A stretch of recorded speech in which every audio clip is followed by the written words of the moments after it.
Friends, ఇవి అరటి మొక్కలు. ఈ మొక్కలకి ఎక్కువ వాటర్ ఉండాలి. ఎంత వాటర్ ఉంటే అంత బాగా గ్రోత్ ఉంటుంది. ఇది మడులు కాబట్టి కొంచెం ఎంత వాటర్ వేసినా కానీ తడితడిగా ఉంటుంది. అందుకోసమని ఎక్కువ వాటర్ ఉండడానికి, వాటికి అవసరమైనప్పుడు వాటర్ తీసుకోవడానికి ఇది కుండ. ఈ కుండను మనం నేలలో పెడతాం అన్నట్టు తవ్వి, ఇందులో వాటర్ పోస్తాం. అప్పుడు మొక్కకి చుట్టూ, ఈ కుండ చుట్టూ కొంతవరకు ఇది వాటర్ అనేది సప్లై అవుతూ ఉంటుంది ఎప్పుడు. అందుకోసమని ఈ కుండ తీసుకొచ్చిన. ఇప్పుడు ఈ నేలలో పెట్టడం చూపిస్తాను. అబ్బుయ్యచ్చినప్పుడు ఖర్చు ఇక్కడ నేలను తవ్వుతున్నా. ఇక్కడ రెండు మొక్కలకి మధ్యలో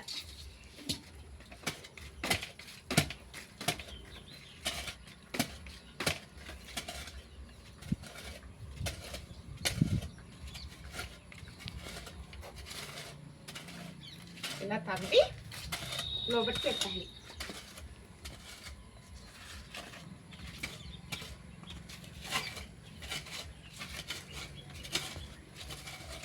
కుండ మునిగేంత వరకు తవ్వాలి.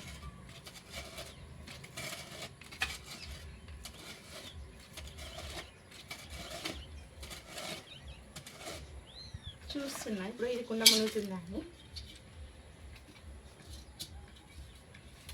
ఇంకో కొంచెం తవ్వాలి.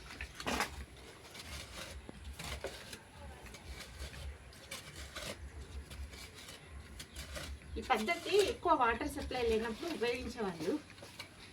ఏదైనా మొక్క నాటితే ఆ మొక్క దగ్గర ఒక కుండ పెట్టి ఆ కుండలో వాటర్ పోసి వచ్చేది. దాని ద్వారా మొక్క పిలుచుకుంటాను అనమాట. ఇప్పుడు ఇది కుండ ఇందులో పెట్టిన చుట్టూ ఇట్లా మట్టి కప్పుతున్నా.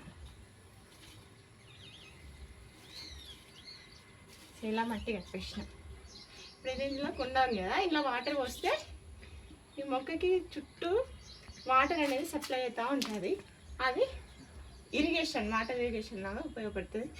మొక్కల గ్రోత్ బాగుంటుంది.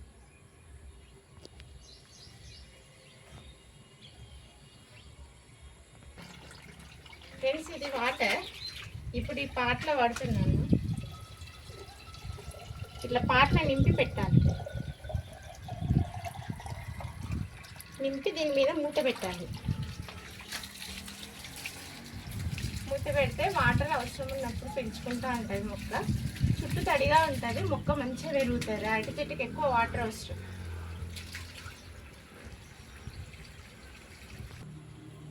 ఫ్రెండ్స్, ఇది మూత తీసుకొచ్చినప్పుడు ఇక్కడ పగిలింది, అయినా కానీ సరిపోతుంది. ఇలా పెట్టేసేయాలి. ప్రతిరోజు ఇలా వాటర్ అయిపోయిన కొద్దీ వాటర్ నింపాలి. నింపుతూ ఉంటే మొక్క మంచిగా పెరుగుతూ ఉంటుంది వాటర్ తీసుకొని. కొన్ని మొక్కలకి ఎక్కువ వాటర్ అవసరం ఉంటుంది. అట్లాంటి మొక్కలకి మనం ఈ పద్ధతి ఉపయోగించుకుంటే మొక్కల గ్రోత్ బాగుంటుంది.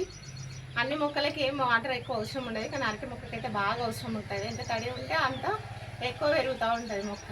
Thank you for watching. Please subscribe to my channel.